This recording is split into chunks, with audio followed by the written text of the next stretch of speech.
नमस्कार विद्यार्थी मित्रों, चैप्टर नंबर 5 नए सहायता के प्रवेश के अंदर आज अपने करेंगे सवाल नंबर 13 जो आपको पेज नंबर 211 पे दिया गया है। इसके अंदर आपको दो साझेदार दिए हुए ए और बी, और सी जो है सी नाम का नया साझेदार धंधे के अंदर प्रवेश कर रहा है। तो चलिए स्टार्ट करते हैं। सबसे पहले लेते हैं अपने समायोजन नंबर 1। तो देखिए पहले समायोजन में आपको क्या दिया हुआ है, सी अपने लाभ का 1/5 भाग बेटे 20,000 रोकड़ पूंजी के रूप में और 5,000 ख्याति के रूप में लाएगा। तो कितना पूंजी ला रहा है सी? 20,000 रोकड़ में ला रहा है।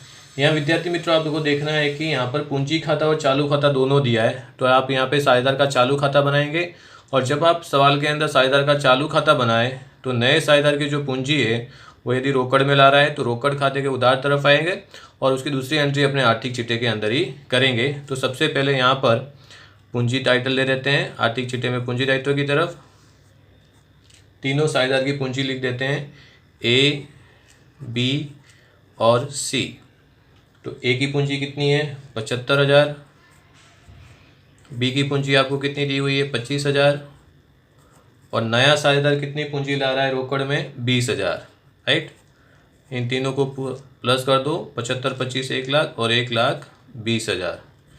टोटल पूंजी कितनी हुई? 1,20,000। रोकड़ में ला रहा है, इसके लिए रोकड़ खाते के कौन सी तरफ लिखेंगे? उधार तरफ। यहाँ लिखेंगे सी के पूंजी खाते, सी के पूंजी खाते करके कितना रोकड़ में ला रहा है? 20,000। तो यहाँ लिखेंगे कितना? 20,000। क्लियर। फिर आपको कहा है कि वो ख्याति 5,000 ख्याति रोकड़ में ला रहा है और ख्याति की रकम में से आधी रकम पुराने साझेदार तुरंत ही क्या करते हैं? निकाल लेते हैं। तो चलिए कैलकुलेशन करते हैं। तो सबसे पहले आपको ख्याति का वितरित करने के लिए क्या चाहिए? त्याग का अनुपात चाहिए। तो देखिए सवाल के अंदर पुराना अनुपात और नया अनुपात कितना दिया है, तो यहाँ आपने लिख देते हैं पुराना अनुपात। तो पुराना अनुपात आपको सवाल के अंदर कितना दिया है? 4:1। 4:1। यहाँ लिखते हैं नया अनुपात। तो नया अनुपात भी आपको सवाल के अंदर दिया गया है। नया अनुपात आपको कितना दिया है? नए लाभ आने का प्रमाण 3:1:1। तो 3, 1 और 1 है। राइट, इसके ऊपर से अपने त्याग का अनुपात निकालते हैं। तो लिखेंगे त्याग का अनुपात बराबर या त्याग का प्रमाण बराबर पुराना भाग माइनस नया भाग। पुराना भाग माइनस नया भाग। पुराने साझेदार का निकालेंगे तो सबसे पहले निकालेंगे ए का, तो लिखेंगे ए का त्याग। तो ए का पुराना भाग कितना दिया आपको? 4 यानी अनुपात 1 यानी 4/5। और नया कितना है? 3/5। क्रॉस गुणाकार कर देंगे अपने। 5 × 4 किया तो कितना आया? 20। माइनस 5 × 3 किया तो कितना आया? 15। और नीचे 5 × 5 किया तो कितना आया? 25। 20 में से 15 गए तो 5/ कितना आया? 25। अब बी का निकालेंगे तो यहाँ लिखेंगे बी का त्याग। तो बी का पुराना कितना दिया है आपको? 1 यानी 1/5 माइनस यहाँ पे भी कितना है? 1/5। तो 5 क्रॉस गुणाकर 5 - 5 और नीचे 5 × 5 यानी 25। तो ये कितना आया? 0/25। ओके, यानी संपूर्ण त्याग कौन कर रहा है? ए कर रहा है। राइट है, तो यहाँ पे बी त्याग कर रहा नहीं है। तो देखिए आपको ख्याति कितनी दी हुई है? 5,000। तो ख्याति क्या कर रहा है? रोकड़ में ला रहा है। तो चलिए इसका रोजनामचा लिख देते हैं। ख्याति रोकड़ में लाए तब, ख्याति रोकड़ में लाए तब। राइट, तो ख्याति रोकड़ में ला रहा है। कितनी ख्याति है आपकी? 5,000। तो क्या लिखेंगे अपने? रोकड़ खाते उधार ख्याति के प्रीमियम खाते का। तो लिखेंगे पहला रोजनामचा रोकड़ खाते उधार,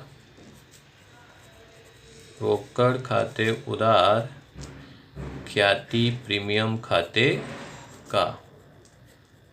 प्रीमियम खाते का कितनी है ख्याति आपकी? 5,000। तो यहाँ लिखेंगे 5,000 और यहाँ पे भी लिखेंगे कितना? 5,000। दूसरा रोजनामचा करेंगे अपने ख्याति प्रीमियम खाते उधार, ख्याति प्रीमियम खाते उधार, और संपूर्ण त्याग कौन कर रहा है? ए। तो यहाँ लिखेंगे ए के चालू खाते का। किसके अंदर डालेंगे? ए के चालू खाते का। यहाँ चालू खाता बनाया तो चालू खाते में एंट्री करेंगे, तो लिखेंगे ए के चालू खाते का। रकम कितनी है? 5,000 और 5,000। क्लियर? तो चलिए इसका अपने असर दे देते हैं। तो चालू खाते के जमा तरफ लिखेंगे, क्या करके लिखेंगे? ख्याति प्रीमियम खाते। तो यहाँ लिखेंगे अपने ख्याति प्रीमियम खाते। ए के अंदर लिखेंगे कितना? 5,000, क्योंकि संपूर्ण त्याग ए कर रहा है, बी नहीं कर रहा है। क्लियर? और रोकड़ में ला रही है तो रोकड़ खाते के उधार पक्ष में भी लिखनी पड़ेगी इसकी एंट्री। तो रोकड़ खाते के उधार पक्ष में लिखेंगे अपने क्या? ख्याति प्रीमियम खाते। ख्याति प्रीमियम खाते करके कितनी ख्याति है आपकी? 5,000। राइट? तो चालू खाते के जमा पक्ष में और रोकड़ खाते के उधार पक्ष में। फिर आपको कहा है कि ख्याति की रकम में से आधी रकम पुराने साझेदार तुरंत ही निकाल ले रहे हैं। तो 5,000 का आधा किया तो कितना हुआ? 2,500। 2,500 क्या कर रहे हैं? तुरंत निकालें। तो लिखेंगे अपने आधी रकम तुरंत निकाल ले तब, तुरंत निकाल ले तब। अब इसका रोज नामचा क्या करेंगे? उल्टा करेंगे। यहाँ पर लिखेंगे ए के चालू खाते क्या करेंगे? उधार। ए के चालू खाते उधार, और लिखेंगे रोकड़ खाते का। रोकड़ खाते का कितनी है आपकी? 5,000 का आधा किया तो कितना आया? 2,500। 2,500। क्लियर? चलिए इसकी भी एंट्री दे देते हैं। तो रोकड़ खाते के जमा पक्ष में लिखेंगे, क्या लिखेंगे? ए के चालू खाते। ए के चालू खाते करके कितनी है रकम? आधी, यानी 5,000 का आधा कितना? 2,500। और चालू खाते के उधार पक्ष में लिखेंगे यहाँ पर रोकड़ खाते। रोकड़ खाते करके ए में लिखेंगे कितना? 25। ओके? तो जब भी ख्याति रोकड़ में लाए तो रोकड़ खाते उधार चालू खाते का, और आधी रकम निकाल ले तो चालू खाते उधार रोकड़ खाते का। यानी जितनी भी रकम तुरंत निकाल लेता है उतनी रकम के असर आपको चालू खाते या पूंजी खाते के उधार पक्ष में करने का और रोकड़ खाते के जमा पक्ष में करने का। क्लियर? चलिए समायोजन नंबर 2 देखते हैं। जमीन मकान की कीमत में 10% की क्या करनी है? वृद्धि करनी है। तो देखिए संपत्ति लेना की तरफ आपको जमीन मकान कितना दिया है? तो यहाँ लिखेंगे जमीन मकान।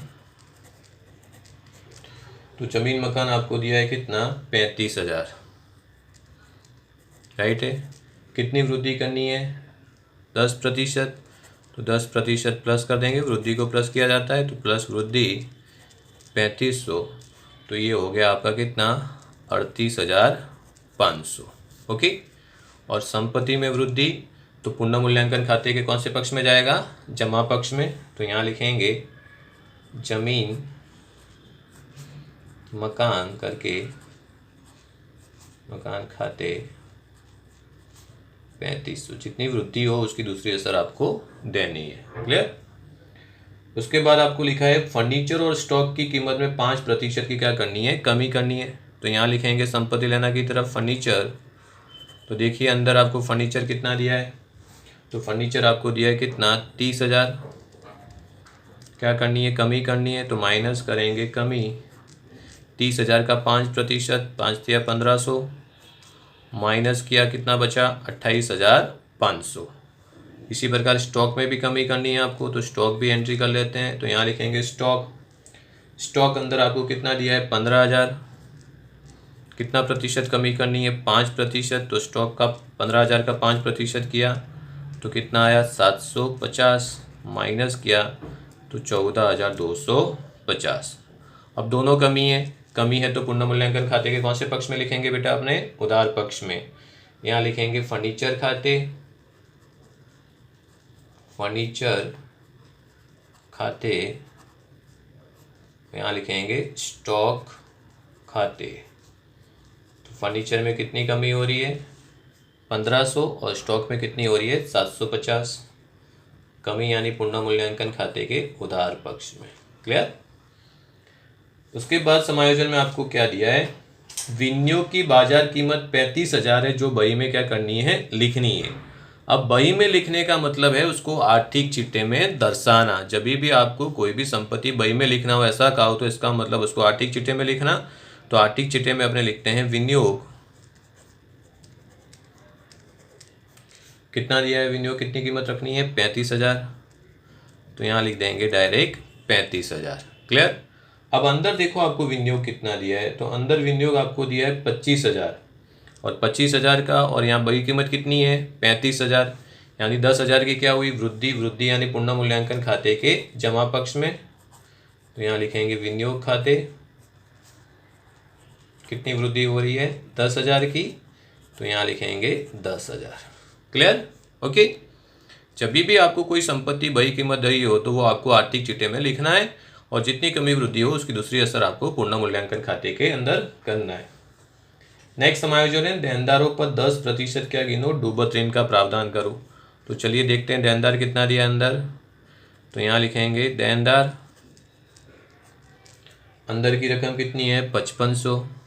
तो यहाँ लिख देंगे 5500 माइनस डूबत ऋण अनामत। डूबत ऋण अनामत कितना प्रतिशत है 10%। तो 5500 का 10% कितना हुआ 550। 5500 में से 550 क्या कर दो घटा दो, तो कितना बचा 4,950। ओके। दूसरी असर यहाँ पर, यहाँ लिखेंगे अपने फॉर्मेट तैयार करेंगे बेटा। क्या है फॉर्मेट अपना, डूबत ऋण अनामत स माइनस डूबत ऋण अनामत क। ओके। स यानी नया, क यानी पुराना। तो स यानी कितना है 550, क यानी कच्ची तलपट में देखो देनदार में से आपको डूबत ऋण अनामत कितना माइनस किया है 500, तो कितना बचा 50। क्लियर। कितना लिखेंगे यहाँ पर 50,000। आप डायरेक्ट भी ऐसे लिख सकते हो कि देनदार आपको बाहर कितना दिया है 5,000 और यहाँ कितना है 4,950, तो दोनों के बीच का डिफरेंस कितना है 50, तो यहाँ रकम कितनी आएगी 50। क्लियर। उसके बाद आपको दिया है अकस्मात मुआवजा के संदर्भ में 1,000 का क्या किया दावा मंजूर किया। तो जो भी रकम दावा की मौजूदगी है उसको अपने दायित्व की तरफ लिखते हैं। तो यहाँ लिखेंगे क्या कारीगर अकस्मात दावा। कारीगर अकस्मात दावा कितना स्वीकृत किया है उन्होंने 1,000 का, तो यहाँ लिखेंगे 1,000। अब अंदर देखिए आपको कारीगर अकस्मात मुआवजा फंड कितना दिया है 5,000। अब 5,000 में से 1,000 का दावा क्या कर दिया मंजूर कर दिया, तो अब आपके पास अनामत कितना बचा 4,000। तो 4,000 अनामत को क्या कर देंगे बांट देंगे। तो यहाँ लिखेंगे कारीगर अकस्मात मुआवजा फंड, मुआवजा फंड 4,000 को आपका पुराना अनुपात कितना दिया है 4:1 में बांट दो। तो चलिए बांटिए 4,000 को 4:1 में, कितना आया पहले का 3200 और दूसरे का कितना आया 800। ओके। बचे हुआ अनामत को आपको क्या करना है पुराने अनुपात में पुराने साझेदार के बीच में बांट देना है। उसके बाद आपको दिया है बैंक चार्जेस के 450 क्या किए चुकाए हैं जिसका लेखा करना क्या है बाकी है। तो आपने क्या किया है खर्च चुकाया है और उसका लेखा करना बाकी है। तो यहाँ लिखेंगे खर्च कहाँ पे लिखते हैं पूर्ण मूल्यांकन खाते के उधार पक्ष में, यहाँ लिखेंगे बैंक चार्जेस। बैंक चार्जेस कितना है वो आपका 450। अब ये बैंक चार्जेस आपने क्या किया है रोकड़ में चुकाया है, तो रोकड़ में क्या हो गई कमी हो गई, कमी हो गई तो रोकड़ खाते के कौन से पक्ष में लिखेंगे जमा पक्ष में, यहाँ लिखेंगे बैंक चार्जेस। बैंक चार्जेस खाते कितनी है रकम आपकी, बैंक चार्जेस की रकम आपको कितनी दी हुई है 450। तो यहाँ लिख देंगे अपने कितना 450। क्लियर? ओके। तो समायोजन पूरा होने के बाद क्या करेंगे, अपने सिंगल एंट्री करेंगे। तो सबसे पहले चलते हैं अपने पूंजी दायित्व की तरफ। पूंजी खाता अपने लिख चुके हैं। फिर दिया है चालू खाता, तो चालू खाते के जमा पक्ष में शेष आगे लाए, शेष आगे लाए। कितनी रकम, पहले में 8,000 ए में और बी में कितनी है 2,000। ओके। फिर आपको दिया है कारीगर अकस्मात मुआवजा फंड जो अपने बांट चुके हैं। फिर है लेनदार, तो लेनदार कहाँ पे आएगा, दायित्व के पक्ष में। तो यहाँ लिखेंगे लेनदार। तो कितना दिया है लेनदार आपको 4,000। फिर आपको क्या दी हुई है, दैनी हुंडी, तो दैनी हुंडी भी यहाँ पे आएगी दायित्व के पक्ष में। तो यहाँ लिखेंगे दैनी हुंडी कितनी है दायित्व के पक्ष में 1,000, तो यहाँ लिख दिया 1,000। ओके। अब चलते हैं संपत्ति लेना की तरफ। तो जमीन मकान लिख चुके हैं, फर्नीचर भी हो चुका है, विनियोग भी होगा, स्टॉक भी हो गया, देनदार भी हो गया। क्या बाकी है, लेनी हुंडी। चलिए यहाँ लेनी हुंडी लिख देते हैं। जिसकी एंट्री कर चुके हो वो वापस करने की ज़रूरत नहीं है, जो बाकी है उसको जहाँ दिया है वहाँ लिखना है। संपत्ति की तरफ तो संपत्ति की तरफ, दायित्व हो तो दायित्व की तरफ। फिर दिया रोकड़ बैंक, तो ये रोकड़ खाते की प्रारंभिक बाकी है, तो यहाँ लिखेंगे उधार पक्ष में शेष आगे लाए। क्लियर? यहाँ रोकड़ बैंक दोनों दिया है, तो अपने खाते का नाम रोकड़ बैंक खाता दिया है। कितनी दी है आपको 3,000, तो यहाँ लिख दिया 3,000। फिर दिए ख्याति यानी पुरानी ख्याति, उसको क्या करेंगे, पुराने साझेदार के बीच में उधार तरफ बांटेंगे। तो यहाँ लिखेंगे ख्याति खाते कितनी है आपकी ख्याति 5,000। 5,000 को पुराना अनुपात कौन सा है, 4:1 में बांटो। कितना आया पहले का 4,000 और दूसरे का कितना आया 1,000। Okay right. पुरानी ख्याति को हमेशा साझेदार के चालू खाते या पूंजी खाते के उधार पक्ष में पुराने अनुपात में पुराने साझेदार के बीच में क्या करेंगे, बांटेंगे, वितरित करेंगे। चलिए सब कुछ हो गया। तो चलिए अब सबसे पहले खाते को बंद करते हैं। पहले खाता कौन सा बंद करेंगे, अपने पुनर्मूल्यांकन खाता। तो चलिए पुनर्मूल्यांकन खाते का टोटल कीजिए। तो यहाँ का टोटल 10 और 3 13,500। अब 13,500 में से 1,500 750 50 और 450 घटाइए, कितना बचा, कितना 10,750। ओके।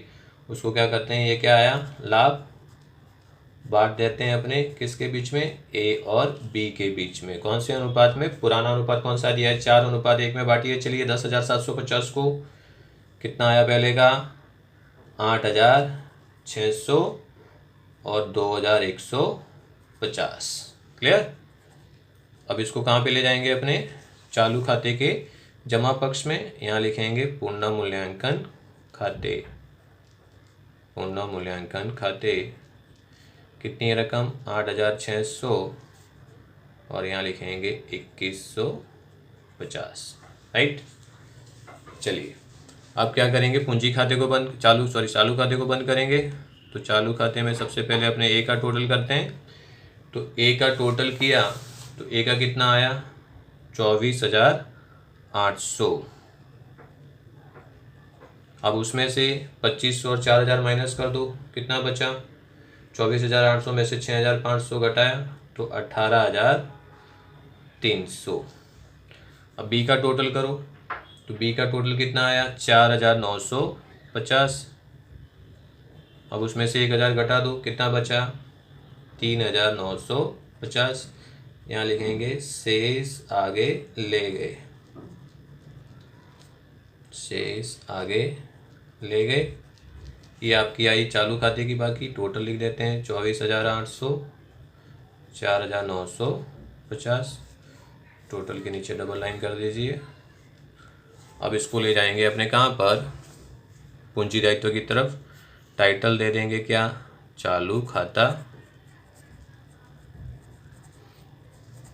यहाँ लिखेंगे ए और यहाँ लिखेंगे बी। ए का कितना है 18,300, बी का कितना आया था 3,950। So the total is 22,250। Okay. अब चलिए रोकड़ खाता बंद करते हैं। तो रोकड़ खाते के उधार पक्ष का टोटल कितना हुआ, 25 और 3 28, 28,000 में से आप घटाओ कितना, 2500 और 450, तो कितना बचा, 25,050। यहाँ हो गया 28,000।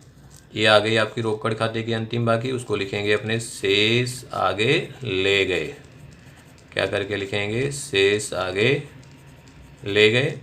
अब इस बाकी को ले जाएंगे अपने कहाँ पर, आर्थिक चिट्टे में। यहाँ लिखेंगे रोकड़ और बैंक कितना, 25,050। चलिए अब आप आर्थिक चिट्टे का टोटल करो, दोनों पक्षों का टोटल कैसा आना चाहिए, समान। चलिए फटाफट टोटल कीजिए, कितना आया टोटल, कितना, 1,48,250 और यहाँ का भी 1,48,250। क्लियर। तो ये था आपका सवाल नंबर 13, जहाँ पर ख्याति रोकड़ में ला रहा है और उसमें से अमुक ख्याति क्या कर रहे हैं, तुरंत निकाल रहे हैं। होप सो कि आपको ये सवाल समझ में आ चुका होगा। Thank you very much. जय हिंद, जय भारत, स्वस्थ रहिए, मस्त रहिए।